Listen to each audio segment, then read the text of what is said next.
네, 추석 연휴에 스스로 목숨을 끊으려고 한 40대가 구조됐습니다. 이 남성은 경제적인 어려움을 겪다가 극단적인 선택을 하려 한 것으로 전해지고 있는데요. 그런가 하면 전북 군산의 한 장례식장에서는 80대 시신이 뒤바뀌어 화장된 뒤 매장되는 일도 있었습니다. 네, 연휴 사건 사고 소식 사회부 박현우 기자와 함께 이야기 나눠보겠습니다. 박 기자 어서 오세요. 어서 오십시오. 일단 광주에서 벌어진 일부터 저희가 짚어보면 연휴에 극단적인 선택을 하려고 했습니다. 이 남성 생명에 지장은 없습니까? 네, 사건이 발생한 건 추석 마지막 날이었던 어제 저녁이었습니다. 예. 지금 보시는 화면 속 불길에 휩싸여 있는 차량이 스스로 목숨을 끊으려고 했던 47살 오모 씨가 몰았던 승용차인데요. 예. 차는 전소가 됐지만 오 씨는 다행히 생명에는 지장이 없는 상태입니다.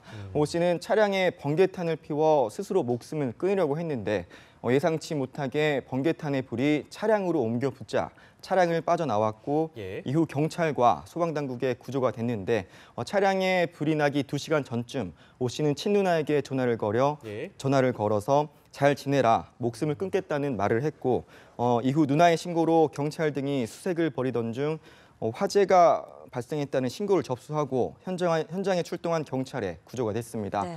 개인 사업을 하던 오 씨는 함께 일했던 사람들한테 급여는 줘야 하는데 거래처 등으로부터 대금은 받지 못하고 떼이고 네. 이런 일이 겹쳐 추석을 앞두고 경제적으로 어려움을 겪었던 것으로 알려졌습니다. 네. 그런가 하면 전북 군산의 한 장례식장에서 시신이 뒤바뀌는 사건이 있었다는데 이런 황당한 일이 실제 어떻게 벌어진 건가요? 네, 86살 A 할머니의 유족들은 어제 오전 11시쯤 발인을 마치고 할머니의 시신을 화장한 뒤에 미리 받은 터에 매장을 했습니다. 네. 청천벽력 같은 소식이 들려온 건 그 이후였는데요. 장례식장 측에서 발인 과정에서 시신이 바뀐 것 같다면서 예. A 할머니의 시신이 현재 병원에 남아있다는 연락을 해온 겁니다. A 할머니의 유가족뿐만 아니라 뒤바뀐 시신 측 유족도 장례식장과 상조업체 측에 거센 항의를 했고 예. 이에 상조업체 측은 자신들의 잘못을 인정하면서 합당한 책임을 지겠다는 입장을 밝혔다고 합니다. 네, 가족들 입장에서는 이게 뭐 말도 안 된다는 생각을 할 텐데 상조업체 측 보상 외에도 형사적 책임은 어떻게 되는 건지도 궁금하네요. 네, 사건이 벌어진 지역 관내 경찰을 상대로 취재를 했는데요. 예. 일단 경찰 측은 적용 가능한 혐의가 있는지 고심 중이란 입장입니다. 네. 다만 공식적인 수사 대상은 아니라는 입장인데요. 이를테면 사체 모욕이라든지 이런 혐의를 적용을 하려면은 예. 과실범이 아닌 고의범이라는 게 인정이 돼야 한다는 겁니다. 즉 상조업체 측의 행위가 고의에 의한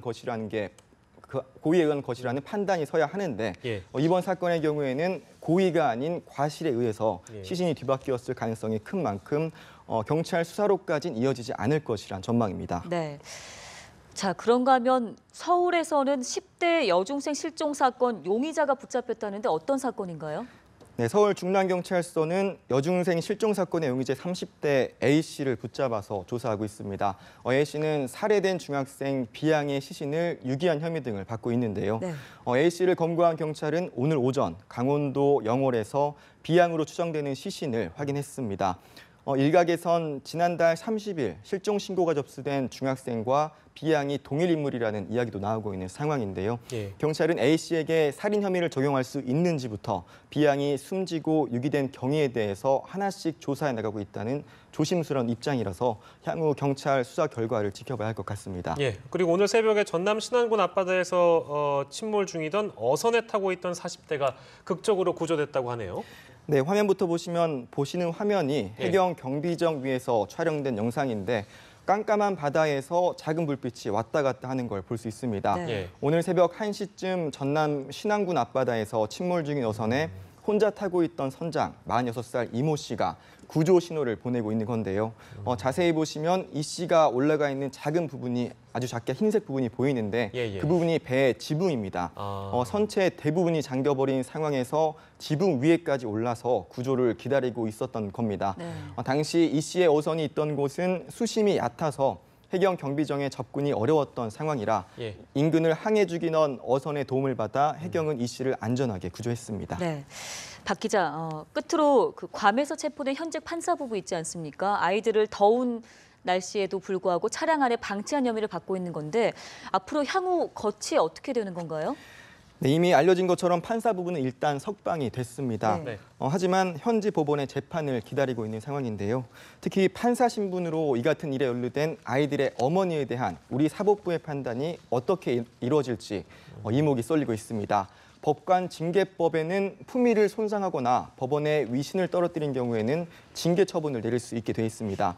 결과에 따라 서면으로 훈계하는 견책부터 최대 1년의 감봉이나 정지까지 이뤄질 수 있는데요. 예. 아동학대 혐의가 기각된 것으로 알려진 데다 문화 차이에 의한 해프닝으로도 볼 수 있어서 실제 징계가 이뤄질 가능성은 현재 크지 않을 것이란 전망입니다. 네. 하지만 주목받는 법조인 부부가 체포되며 국민들의 관심이 뜨거워진 터라 징계 심의 절차 자체를 피해가긴 어려울 것이란 전망입니다. 네, 연유 사건 사고 지금까지 사회부 박현우 기자와 얘기 나눠봤습니다. 고맙습니다. 잘 들었습니다.